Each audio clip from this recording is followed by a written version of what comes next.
Hello everybody. Today's video is going to show how you take apart the motor part of your trolling motor. So I've already taken the bolt out. For that, you're going to need a 1/2 inch, unless you have the type that just has the two little tabs that you can turn and take off by hand or with a pair of pliers.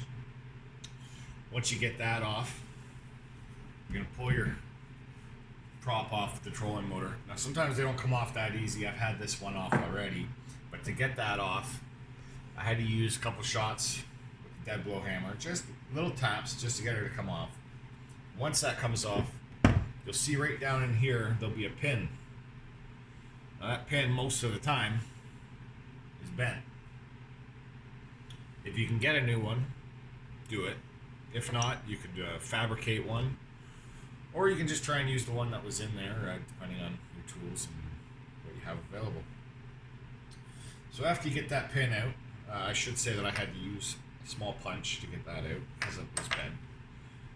You'd be left with just what you see here. Now, the next step, you're going to be removing two bolts. You're going to be removing this bolt here and this bolt here. That's going to allow this piece to slide off and out of the motor. So I normally would start something like that with what you're going to need is a 5/16 socket, and you just back it out. I've already loosened these, but I just back it out a little bit, and then I hook up the drill because it saves me that much time.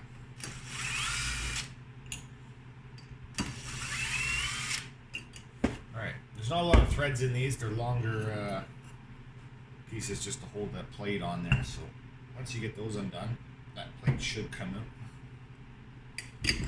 Sometimes you'll have some burrs or something on here. It might stop it from coming out. You definitely want to clean that up before you pull it out, so you don't wreck any seals or anything like that. Alright, next you're left with just this piece. This is all your windings in there. And they're surrounded by a magnet, and I'm no scientist, but you guys know how magnets attract and repel, so that's what causes this thing to spin, I believe. I'm not going to get too far into that. But if you just pull on this, it'll come right out like that. Now, this piece is in here, like I said, with magnets, so you're just going to have to give her a little tug and it should come right out. And this is mainly what you're looking at, this and your brushes, but as you can see, it's got a bearing on the end there. Bearing's still good. This actually looks really clean, better than I thought it would look for a 18-year-old trolling motor or something. So if this was really bad, you clean it up and give her a wire brush. I might give her a little touch. Inside here,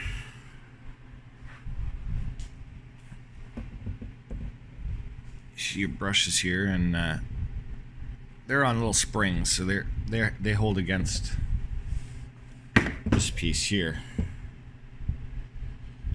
And yeah, that's basically how that works.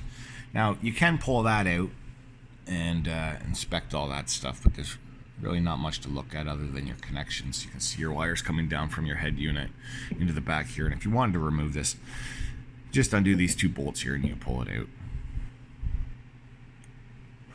I'm sorry, I didn't realize that my camera was so off there. Sorry. Little bolts in here, one there and there's one up here.